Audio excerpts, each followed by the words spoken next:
Merchant നേവിയെ കുറിച്ചിട്ട് നിങ്ങൾ കേട്ടിട്ടുള്ള എല്ലാ കാര്യങ്ങളും നിങ്ങൾ വിശ്വസിക്കുന്നുണ്ടോ? അല്ലെങ്കിൽ ഈ കാര്യങ്ങളൊക്കെ സത്യമാണോ? ലക്ഷങ്ങൾ സാലറി, ഈസി ലൈഫ് സ്റ്റൈൽ, ലോകം മൊത്തം ചുറ്റി കാണാം. യൂട്യൂബിലും ഇൻസ്റ്റയിലൊക്കെ ഇത്തരം കാര്യങ്ങൾ കേട്ടിട്ടാണ് പല സ്റ്റുഡൻസും ഒന്നും നോക്കാതെ പോയിട്ട് മെർച്ചന്റ് നേവിയിൽ ജോയിൻ ചെയ്യാൻ നിൽക്കുന്നത്. എന്നാല് ഞാനൊരു സത്യം പറയട്ടെ, ഈ ഒരു ഫീൽഡായിട്ട് അടുത്ത് നിൽക്കുന്ന ആളായതുകൊണ്ട് തന്നെ, അതായത് ഞാൻ ഈ ഒരു ഫീൽഡിൽ ജോലി ചെയ്യുന്നു എന്നല്ല ഉദ്ദേശിച്ചത്. എന്റെ വീഡിയോ കാണുന്നവർക്ക് അറിയാം, എന്റെ ഹസ്ബൻഡ് മെർച്ചന്റ് നേവിയിൽ ഓഫീസറായിട്ട് വർക്ക് ചെയ്യുന്ന ആളാണ്. അതുകൊണ്ട് ഈ ഒരു ഫീൽഡിനെ കുറിച്ചിട്ട് കുറച്ച് കാര്യങ്ങളൊക്കെ എനിക്കും അടുത്തറിയാവുന്നതാണ്. അതൊക്കെ കണ്ടിട്ട് ഞാൻ പറയാം. ഇതില് നിങ്ങൾ വിശ്വസിച്ചിരിക്കുന്ന കാര്യങ്ങൾ പലതും തെറ്റായിട്ടുള്ളതാണ്. മെർച്ചന്റ് നേവിയെ കുറിച്ചിട്ടുള്ള ഇത്തരം തെറ്റായിട്ടുള്ള ചിന്താഗതികളാണ് നിങ്ങൾ മനസ്സിൽ വെച്ചിട്ട് ജോലിക്ക് കയറണമെന്ന് ആഗ്രഹിക്കുന്നുണ്ടെങ്കിൽ ഭാവിയിൽ നിങ്ങൾ ഉറപ്പായിട്ടും റിഗ്രറ്റ് അടിക്കേണ്ടി വരും. സോ ഇന്നത്തെ വീഡിയോയിൽ മെർച്ചന്റ് നേവിയെ കുറിച്ചിട്ട് പൊതുവെ ഉണ്ടാവുന്ന തെറ്റിദ്ധാരണകളും അതിന്റെ സത്യാവസ്ഥയും പറഞ്ഞുതരാം.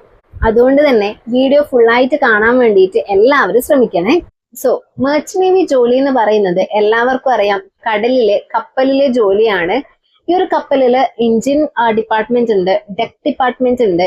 അതിൽ തന്നെ എഞ്ചിൻ സൈഡ് ജോലി ചെയ്യുന്ന എഞ്ചിനീയേഴ്സ് വരുന്നുണ്ട്, ഡെക്ക് സൈഡിൽ ജോലി ചെയ്യുന്ന ആൾക്കാരും വരുന്നുണ്ട്, ഓഫീസേഴ്സും വരുന്നുണ്ട്. അതുപോലെ ETO, ഇലക്ട്രിക്കൽ കാര്യങ്ങൾ, പവർ സിസ്റ്റം കാര്യങ്ങളൊക്കെ നോക്കാൻ വേണ്ടിയിട്ട് ETOs വരുന്നുണ്ട്. ഗാലറിയിൽ ജോലി ചെയ്യാൻ വേണ്ടിയിട്ട് ചീഫ് കുക്കും കാര്യങ്ങളും അതുപോലെ അവരുടെ അസിസ്റ്റൻസും കാര്യങ്ങളൊക്കെ വരുന്നുണ്ട്. കപ്പലിലെ ജോലിയുടെ ഒരു നേച്ചർ എന്ന് പറഞ്ഞു കഴിഞ്ഞാല് മാസങ്ങളോളം നിങ്ങൾ കടലിലാണ് താമസിക്കുന്നത്. വേറൊരു ഓപ്ഷൻ നിങ്ങൾക്കില്ല. കടലിലെ ജോലിയാണല്ലോ. സ്ട്രിക്റ്റ് ഡിസിപ്ലിൻ വരുന്ന ഒരു ജോലിയാണിത്. നിങ്ങൾക്ക് അങ്ങനെ കാട്ടിക്കൂട്ടി ഒപ്പിച്ചിട്ട് ജോലികളും കാര്യങ്ങളൊന്നും ചെയ്യാൻ പറ്റൂല. വളരെ ഡിസിപ്ലിനോടുകൂടി അച്ചടക്കത്തോടു കൂടി ചെയ്യുന്ന ഒരു ഡ്യൂട്ടിയാണ് മെർച്ചന്റ് നേവി ജോലി എന്ന് പറയുന്നത്. ടീം വർക്ക് ആണ് ഇവിടെ ഏറ്റവും ഇമ്പോർട്ടന്റ് ആയിട്ട് വരുന്നത്. ഇതിൽ നിന്ന് തന്നെ നിങ്ങൾക്ക് മനസ്സിലാക്കാൻ പറ്റും, ഇത് നോർമൽ ആയിട്ടുള്ള ഒരു ജോലിയല്ല. നമ്മുടെ നാട്ടിലൊക്കെ ചെയ്യുന്ന പോലെ നോർമൽ ജോബ് അല്ല വരുന്നത്. ഇവിടെ വരുന്ന ലൈഫ് സ്റ്റൈൽ എന്ന് പറയുന്നത് വളരെ ഡിഫറെന്റ് ആണ്. മെർച്ചന്റ് നേവി എന്ന് പറയുമ്പോൾ തന്നെ എല്ലാവരും വളരെ എക്സൈറ്റ്മെന്റോട് കൂടി ഉറ്റുനോക്കുന്ന ഒരു കാര്യമാണ് മെർച്ചന്റ് നേവിയിലെ സാലറി എന്ന് പറയുന്നത്. പലരും വിശ്വസിച്ചിരിക്കുന്നത് ലക്ഷങ്ങൾ സാലറി കിട്ടും, അതും നല്ല എളുപ്പത്തിൽ കിട്ടുന്നുള്ളതാണ്. ശരിക്കും ഇതാണ് ഏറ്റവും വലിയൊരു തെറ്റിദ്ധാരണ വരുന്നത്. മെർച്ചന്റ് നേവിയില് സാലറി നല്ല രീതിയിലുണ്ട്, പക്ഷെ ആ ഒരു സാലറി ലഭിക്കുക എന്ന് പറയുന്നത് അത്രയും എളുപ്പമായിട്ടുള്ള ഒരു കാര്യമല്ല. അതിന്റെ പിറകിൽ ഒരുപാട് കഷ്ടപ്പാടും ബുദ്ധിമുട്ടും അവരുടെ കഠിനാധ്വാനം ഒക്കെ വരുന്നുണ്ട്. കപ്പലിലെ ജോലി എന്ന് പറയുമ്പോൾ അതൊരിക്കലും ഒരു 9 to 5 ജോലിയല്ല. അതായത് നമ്മൾ രാവിലെ 9 മണിക്ക് പോയി 5 മണിക്ക് തിരിച്ചു വരുന്ന അങ്ങനത്തെ ഒരു ടൈപ്പ് ജോലിയല്ല.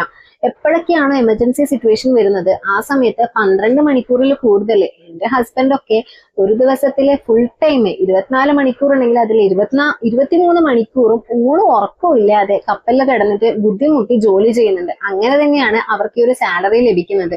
അതുപോലെ നൈറ്റ് ഷിഫ്റ്റ് കാര്യങ്ങളൊക്കെ വരുന്നുണ്ട്. അത് നാട്ടിലെ ജോലിക്കും നൈറ്റ് ഷിഫ്റ്റ് ഉണ്ടാവുന്നുണ്ടല്ലേ. അപ്പൊ അത് നമുക്ക് അത്ര വലിയൊരു കാര്യമാക്കിയിട്ട് എടുക്കണം. പക്ഷെ ഉറക്കമില്ലാതെ 1-2 ദിവസമൊക്കെ ജോലി ചെയ്യാന്ന് പറയുന്നത് പോസിബിൾ ആയിട്ടുള്ള കാര്യമൊന്നുമല്ല. ഇത് ഞാൻ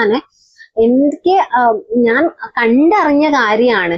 നേരിട്ട് കണ്ടറിഞ്ഞെന്നല്ല പറയുന്നത്. ഇപ്പം നമ്മള് ഹസ്ബൻഡ് വിളിക്കുന്ന സമയത്ത് പല തവണയും ആള് ഉറക്കമില്ലാതെ 2-3 ദിവസമൊക്കെ കണ്ടിന്യൂസ് ജോലി ചെയ്ത് ലോ BP ഒക്കെ ആയിട്ട് നല്ല രീതിയിൽ ബുദ്ധിമുട്ടിയിട്ടുണ്ട്. അപ്പൊ ഒരു മാസത്തിന്റെ അവസാനം അവർക്ക് ഈ ഒരു സാലറി ലഭിക്കുന്നത് അവരുടെ അത്രയും ദിവസത്തെ കഷ്ടപ്പാടിന്റെ ഒരു ഫലം തന്നെയാണ്. അല്ലാതെ നിങ്ങൾ കരുതുന്നത് പോലെ മെർച്ചന്റ് നേവിയിൽ ജോലിക്ക് കയറി കഴിഞ്ഞാൽ വെറുതെ അങ്ങനെ ക്യാഷ് കയ്യിൽ കിട്ടുന്നതല്ല, അല്ലെങ്കിൽ അവർ കടലിൽ വല വിരിച്ച് വെച്ചിട്ട് ക്യാഷ് കയ്യിൽ കിട്ടുന്നതല്ല. അതിന്റെ പിറകില് നാട്ടിൽ ഒരാൾ ജോലി ചെയ്യുന്നതിനേക്കാളും ഇരട്ടി ബുദ്ധിമുട്ടും കഷ്ടപ്പാടും വരുന്നുണ്ട്. പിന്നെ കാലാവസ്ഥയുടെ പ്രശ്നങ്ങൾ, അത് പിന്നെ പറയാണ്ടേ തന്നെ എല്ലാവർക്കും അറിയുന്ന ഒരു കാര്യമായിരിക്കും. സ്ട്രോങ് ആയിട്ടുള്ള വിൻഡ്, സൈക്ലോൺ കാര്യങ്ങൾ, ഇങ്ങനത്തെ ഹാർഷ് ഇതൊക്കെ അവർ ഫേസ് ചെയ്തുകൊണ്ടാണ് അവരുടെ സെയിലിങ്ങും കാര്യങ്ങളൊക്കെ നടക്കുന്നത്. സോ ഇതൊരു ഈസി മണി കിട്ടുന്ന ഒരു ജോബ് അല്ല. ഷിപ്പില് റോളിംഗ് ഒക്കെ വരുന്ന സമയത്ത് അവര് അതിൽ ജോലി ചെയ്യുന്ന സമയം എന്തുമാത്രം ബുദ്ധിമുട്ടുന്നുണ്ടെന്ന് നിങ്ങൾ കണ്ടിട്ടുണ്ടോ? എന്ന് ഇതൊക്കെ ഞാൻ കണ്ടിട്ടുണ്ട്. കാരണം ഷിപ്പ് റോൾ ചെയ്യുന്ന സമയത്ത് വീഡിയോ കോളൊക്കെ ചെയ്ത് കാണിക്കുമ്പം ബെഡ് അങ്ങനെയും മൂവ് ചെയ്യുന്നുണ്ടാകും, കൊണ്ടുപോയിട്ട് വെച്ച ലഗേജ് ബോക്സ് അങ്ങനെ ചടപട കെട്ടി താഴെ വീഴുന്നുണ്ടാകും, കർട്ടനും കാര്യങ്ങളൊക്കെ ഓട്ടോമാറ്റിക്കലി മൂവ് ചെയ്യുന്നുണ്ടാവും. ഒരുമാതിരി കുട്ടികൾ തൊട്ടിലാടുന്ന പോലെയാണ് ഇവർ ബെഡിൽ കിടന്നിട്ട് അങ്ങോട്ടും ഇങ്ങോട്ടും ആടുന്നത്. അതൊക്കെ ഇരിക്കട്ടെ, ഈ സമയത്ത് ജോലി ചെയ്യുമ്പോഴുള്ള സിറ്റുവേഷൻ ഒന്ന് ആലോചിച്ച് നോക്കിയാട്ടെ. ഇത്രയും പോളിങ്ങിലിടക്ക് ആടിയിട്ടൊക്കെ ആയിരിക്കും ഇവർ ഷിപ്പിൽ വർക്ക് ചെയ്യുന്നത്. പിന്നെ വൊമിറ്റിങ്, ചെറിയ ഷിപ്പൊക്കെ ആണെങ്കിൽ VLCC പോലെയുള്ള വലിയ ഷിപ്പൊക്കെ ആണെങ്കിൽ പ്രോബ്ലം ഇല്ല. പക്ഷെ ചെറിയ ഷിപ്പിലൊക്കെ വർക്ക് ചെയ്യുന്നവർക്കാണെങ്കിൽ വോമിറ്റിങ് നിന്ന ടൈം ഉണ്ടാവില്ല. വോമിറ്റിങ് ചെയ്തിട്ടായിരിക്കും അവരൊരു സൈഡിൽ നിന്ന് ജോലി കൂടി ചെയ്യുന്നത്. സോ കപ്പലിൽ ജോലി ചെയ്യുന്നവർ ഇത്രയും ബുദ്ധിമുട്ടുകളും കഷ്ടപ്പാടുകളും ആ ഒരു ജോലി സ്ഥലത്ത് അനുഭവിക്കുന്നുണ്ട്. അതുകൊണ്ട് തന്നെ സാലറി കൂടുതലുണ്ട് എന്ന് മാത്രമല്ല നോക്കേണ്ടത്, അവരുടെ ജോലിയും അതിന് മാത്രം കഷ്ടപ്പാടുള്ളതാണ്. ഇനി എല്ലാവരും തെറ്റിദ്ധരിച്ച് വെച്ചിരിക്കുന്ന ഒരു കാര്യമാണ് ലോകം ചുറ്റാം എന്നുള്ളത്. അതായത് കപ്പലിലെ ജോലിയാണെങ്കിൽ എല്ലാ നാടും ചുറ്റിക്കറങ്ങി കാണാം. ശരിയാണ്, ഇവരുടെ കപ്പല് ഓരോ രാജ്യങ്ങളിലേക്ക് പോകുന്നുണ്ട്. പക്ഷെ അതവരവിടെ കറങ്ങാൻ പോകുന്നതല്ല. ഷിപ്പിലെ ജോലിക്കാരെ ഓരോ രാജ്യങ്ങൾ കാണിക്കാൻ പോകുന്നതല്ല. അവിടെ ലോഡിങ്ങിനും ഡിസ്ചാർജിങ്ങിനും അങ്ങനെ ഓരോ ഡ്യൂട്ടി ആയിട്ട് അവർ പോകുന്നതാണ്. സോ ഓരോ രാജ്യത്ത് എത്തിക്കഴിഞ്ഞാലും അവർക്ക് അവിടെയും ഡ്യൂട്ടി ഉണ്ട്. അതിൽ കിട്ടുന്ന ആ ഒരു 2-3 ദിവസം മാത്രമാണ് അവർ ആ ഒരു കൺട്രിയിൽ സ്റ്റേ ചെയ്യുന്നത്. ആ ഒരു സമയത്ത് ഈ ഡ്യൂട്ടിയൊക്കെ കഴിഞ്ഞ് ചിലപ്പോൾ പുറത്തു പോകണമെന്നുണ്ടെങ്കിൽ ഡ്യൂട്ടി കാര്യങ്ങളൊക്കെ പെട്ടെന്ന് തീർക്കേണ്ടി വരും. അതൊക്കെ കഴിഞ്ഞിട്ടാണ് ഇവർ കിട്ടുന്ന കുറച്ച് സമയം പുറത്തേക്ക് പോകുന്നത്.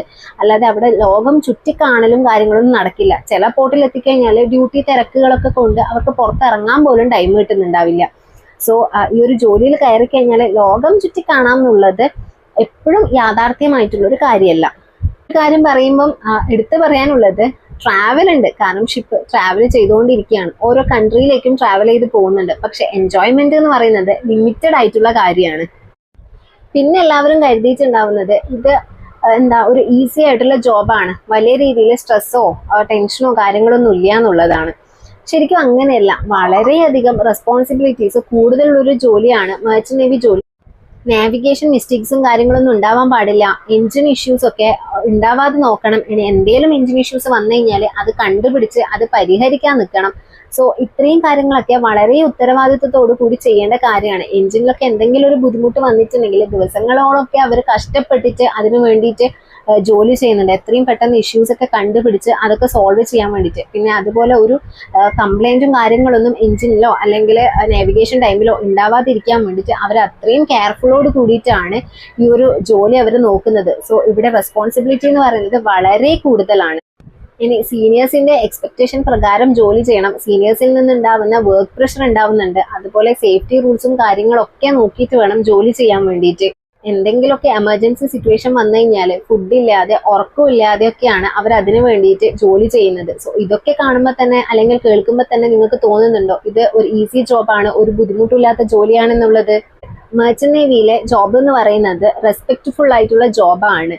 സ്ട്രെസ്സും വളരെയധികം ഉണ്ട്. സ്ട്രോങ് മൈൻഡ് സെറ്റ് ഉള്ളവർക്ക് മാത്രമേ ഈ ഒരു കപ്പലിലെ 9 മാസം ഒക്കെ പിടിച്ചു നിൽക്കാൻ സാധിക്കും. പിന്നെ കുറെ ആൾക്കാരും ചിന്തിച്ചു വെച്ചിട്ടുള്ള ഒരു കാര്യമാണ് മെർച്ചന്റ് നേവിയിൽ ജോലിയൊക്കെ പെട്ടെന്ന് കിട്ടുന്നതാണ്. ആ ഒരു കോഴ്സ് പഠിക്കുന്ന ഒരു ടൈം മാത്രമേ എടുക്കുന്നുള്ളൂ. കോഴ്സ് പഠിച്ചൊക്കെ കഴിഞ്ഞാൽ പെട്ടെന്ന് ജോലി കിട്ടുന്നുള്ളത് ശരിക്കും ഇത് തെറ്റായിട്ടുള്ളൊരു ചിന്താഗതിയാണ്. അങ്ങനെ പഠിച്ചിറങ്ങിയ ഉടനെ തന്നെ ആർക്കും ജോലി ലഭിക്കുകയൊന്നും ചെയ്യില്ല. അതായത് ഈ ഒരു ഫീൽഡിൽ പഠിച്ചുകൊണ്ടിരിക്കുന്ന ആൾക്കാർ അല്ലെങ്കിൽ പഠിച്ചു കഴിഞ്ഞ് ജോലിക്ക് വേണ്ടി ശ്രമിക്കുന്ന ആൾക്കാരുടെ അടുത്ത് ചോദിച്ചു കഴിഞ്ഞാൽ നിങ്ങൾക്ക് മനസ്സിലാക്കാൻ സാധിക്കും. അവർ പഠിച്ചു കഴിഞ്ഞിട്ട് ചിലപ്പോൾ 1-2 വർഷമൊക്കെ അല്ലെങ്കിൽ അതിൽ കൂടുതൽ വർഷമൊക്കെ ജോലിക്ക് വേണ്ടിയിട്ട് കാത്തിരിക്കുന്നവരുണ്ടാകും. എസ്പെഷ്യലി സ്പോൺസർഷിപ്പ് ഇല്ലാതെ DNS കോഴ്സ് പഠിക്കുന്നവര്, പിന്നെ GP റേറ്റിംഗ് ഒക്കെ എടുക്കുന്നവരൊക്കെ ഒരുപാട് ബുദ്ധിമുട്ടുന്നുണ്ട്. അതായത് പ്ലേസ്മെന്റ് ഒന്നും അധികം ഇല്ലാത്ത കോളേജസിലൊക്കെ GP റേറ്റിംഗ് ഒക്കെ പഠിക്കുന്നവർ ഒരുപാട് ബുദ്ധിമുട്ടുന്നുണ്ടാകും ഈ ഒരു മെർച്ചന്റ് നേവിയിൽ ഒരു ജോലി എങ്ങനെയെങ്കിലും കിട്ടാൻ വേണ്ടിയിട്ട്. ഇപ്പോഴത്തെ കാലത്ത് കോമ്പറ്റീഷൻസ് വളരെ കൂടുതലുള്ള ഒരു ഫീൽഡ് തന്നെയാണ് മെർച്ചന്റ് നേവി ഫീൽഡ് എന്ന് പറയുന്നത്. ഇനി എല്ലാവരും കരുതുന്ന ഒരു കാര്യമാണ്, അതായത് മെർച്ചന്റ് നേവിയിലുള്ള ജോലി ചെയ്യുന്ന ആൾക്കാരാണെങ്കിൽ അവരുടെ ലൈഫൊക്കെ സെറ്റിൽഡ് ആയിരിക്കും, പെട്ടെന്ന് തന്നെ പൈസ കിട്ടുന്നുണ്ടല്ലോ, ഒരുപാട് പൈസ കിട്ടുന്നുണ്ടല്ലോ, അപ്പൊ അവരുടെ ലൈഫൊക്കെ അവർ ഓൾറെഡി സെറ്റാക്കി വെച്ചിട്ടുണ്ട്. അത് നിങ്ങളെ ഡിപ്പെൻഡ് ചെയ്തിട്ടാണ് ഉണ്ടാവുന്നത്. നിങ്ങൾക്ക് അങ്ങനെ കടങ്ങള് ബാധ്യത കാര്യങ്ങൾ അങ്ങനെയൊന്നും ഇല്ലാന്നുണ്ടെങ്കിൽ പെട്ടെന്ന് ലൈഫ് സെറ്റ് ചെയ്യാൻ പറ്റും. അല്ലാത്തവർക്കാണെങ്കിൽ ഇങ്ങനത്തെ ഓരോ ലോണ് അല്ലെങ്കിൽ വേറെ എന്തെങ്കിലും ബാധ്യത കാര്യങ്ങളൊക്കെ ഉള്ളവർക്കാണെങ്കിൽ അതൊക്കെ അടച്ചു വീട്ടാൻ മാത്രം ഉള്ളതായിട്ട് മാറും ഓരോ ടൈമിലും ഷിപ്പിൽ ജോലി ചെയ്യുന്നത്. ഫാമിലിയിൽ നിന്നും വളരെ അകലയിലാണ് ഇവർ താമസിക്കുന്നത്, ഇവരുടെ ജോലി വരുന്നത്. എപ്പോഴും കോണ്ടാക്ട് ചെയ്യാനൊന്നും പറ്റുന്നില്ല. അതായത് ഇപ്പം സാറ്റലൈറ്റിന്റെ ഒക്കെ പുരോഗമനം ഉണ്ടെങ്കിൽ പോലും നമ്മൾ വിചാരിക്കുന്ന സമയത്ത് ഫാമിലി ആയിട്ട് കോണ്ടാക്ട് ചെയ്യാൻ പറ്റൂല. അതായത് ഒന്നുകിൽ നെറ്റ്വർക്കിന് ഇഷ്യൂ ഉണ്ടാകും, അല്ല നെറ്റ്വർക്ക് കിട്ടുന്ന സമയത്താണെങ്കിൽ ഡ്യൂട്ടിയുടെ ഒരു ബുദ്ധിമുട്ടുണ്ടാകും. അങ്ങനെയൊക്കെ ഉണ്ടാകുമ്പോൾ ഫാമിലിയുമായിട്ട് ടൈം പോലും ഫോൺ ത്രൂ എന്ന കമ്മ്യൂണിക്കേഷൻ വളരെ കുറവായിരിക്കും. പിന്നെ മെന്റൽ പ്രഷർ ഉണ്ടാവും, അതായത് ഫുൾ ടൈം ജോലി ജോലി ജോലി, വേറൊരു എന്റർടൈൻമെന്റും കാര്യമൊന്നും ഇല്ലാതിരിക്കുന്ന സമയത്ത് ഒരു മെന്റൽ പ്രഷർ ഫീൽ ചെയ്യും. പിന്നെ ഐസൊലേഷൻ, ഒരു ഒറ്റപ്പെട്ട പോലുള്ള ഒരു തോന്നൽ ഉണ്ടാകും. കാരണം ഫാമിലിയിൽ എന്തെങ്കിലും ഫംഗ്ഷൻസ് വരുന്ന സമയത്ത് അല്ലെങ്കിൽ എന്തെങ്കിലും കാര്യങ്ങളൊക്കെ നടക്കുമ്പോൾ ഫാമിലിയിൽ നിന്ന് അകലെ മാറി നിൽക്കുന്ന സമയം, പിന്നെ ഒരു ഷിപ്പിൽ തന്നെ ഫുൾ ടൈം ജോലി കാര്യങ്ങൾ മാത്രമൊക്കെ ആവുന്ന സമയത്ത് ഒരു ഒറ്റപ്പെടൽ ഫീൽ ചെയ്യാനുള്ള നല്ല സാധ്യതയുണ്ട്. പൈസ കിട്ടുന്നുണ്ടെങ്കിൽ അതിനനുസരിച്ചുള്ള സാക്രിഫൈസും ഈ ഒരു ഫീൽഡിലുണ്ട്. പല കാര്യങ്ങളും വേണ്ടാന്ന് വെച്ചിട്ട് അല്ലെങ്കിൽ സാക്രിഫൈസ് ചെയ്തിട്ടാണ് അവര് ഈ ഒരു ജോലി ചെയ്യുന്നതും അതിൽ നിന്ന് വരുമാനം കിട്ടുന്നതും. ഈ പറഞ്ഞ കാര്യങ്ങളൊക്കെ കറക്റ്റ് ആയിട്ടുള്ള രീതിയിൽ ബാലൻസ് ചെയ്ത് കഴിഞ്ഞാൽ മാത്രമേ ഈ ഒരു ഫീൽഡിൽ നിന്നിട്ട് സക്സസ് നേടിയെടുക്കാൻ സാധിക്കൂ. ഫൈനലി എനിക്ക് പറയാനുള്ളത്, മെർച്ചന്റ് നേവി കരിയർ എന്ന് പറയുന്നത് ഏറ്റവും ഒരു സേഫസ്റ്റ് ആയിട്ടുള്ള അല്ലെങ്കിൽ ഒരു ബെസ്റ്റ് ഒരു കരിയർ തന്നെയാണ്. പക്ഷേ റിയാലിറ്റി അറിഞ്ഞതിന് ശേഷം മാത്രം നിങ്ങൾ ഈ ഒരു ഫീൽഡ് ചൂസ് ചെയ്യുക. ഇത് ആരും ഡീമോട്ടിവേറ്റ് ചെയ്യാൻ വേണ്ടിയിട്ടുള്ളൊരു വീഡിയോ അല്ല. നിങ്ങൾ തെറ്റിദ്ധരിച്ചിട്ടുള്ള കാര്യങ്ങളുടെ സത്യാവസ്ഥ ഈ ഒരു വീഡിയോയിലൂടെ പറഞ്ഞു എന്ന് മാത്രമേ ഉള്ളൂ. സോ ഈ ഒരു വീഡിയോയിലൂടെ നിങ്ങൾ ചിന്തിച്ചു വെച്ചിട്ടുള്ള കുറച്ച് തെറ്റിദ്ധാരണകളെങ്കിലും മാറ്റാൻ സാധിച്ചു എന്ന് വിശ്വസിക്കുന്നു. ഇനി നിങ്ങൾക്ക് എന്തെങ്കിലും കാര്യത്തിനെ കുറിച്ചിട്ട് മെർച്ചന്റ് നേവി റിലേറ്റഡ് ടോപ്പിക്കിനെ കുറിച്ചിട്ട് അറിയാൻ താല്പര്യം ഉണ്ടെങ്കിൽ കമന്റ് ചെയ്ത് ചോദിക്കും. ഇനി ഏതെങ്കിലും ഒരു മെർച്ചന്റ് നേവി റിലേറ്റഡ് ടോപ്പിക്കിനെ കുറിച്ചിട്ട് ഞാൻ വീഡിയോ ചെയ്യണമെന്നുണ്ടെങ്കിൽ നിങ്ങൾക്ക് അതും കമന്റ് സെക്ഷനിൽ പറയാവുന്നതാണ്. സോ കൂടുതൽ മെർച്ചന്റ് നേവി കാര്യങ്ങൾ അറിയാൻ താല്പര്യമുള്ളവരാണെങ്കിൽ ചാനൽ ഒന്ന് സബ്സ്ക്രൈബ് ചെയ്യണേ. അങ്ങനെയാണെങ്കിൽ നിങ്ങൾക്ക് എൻ്റെ വീഡിയോസിലൂടെ തന്നെ മെർച്ചന്റ് നേവിയെ കുറിച്ചുള്ള കൂടുതൽ കാര്യങ്ങൾ അറിയാൻ സാധിക്കുന്നതായിരിക്കും. സോ അടുത്തൊരു വീഡിയോ ആയിട്ട് വരുന്നത് വരെ ബൈ, താങ്ക് യു.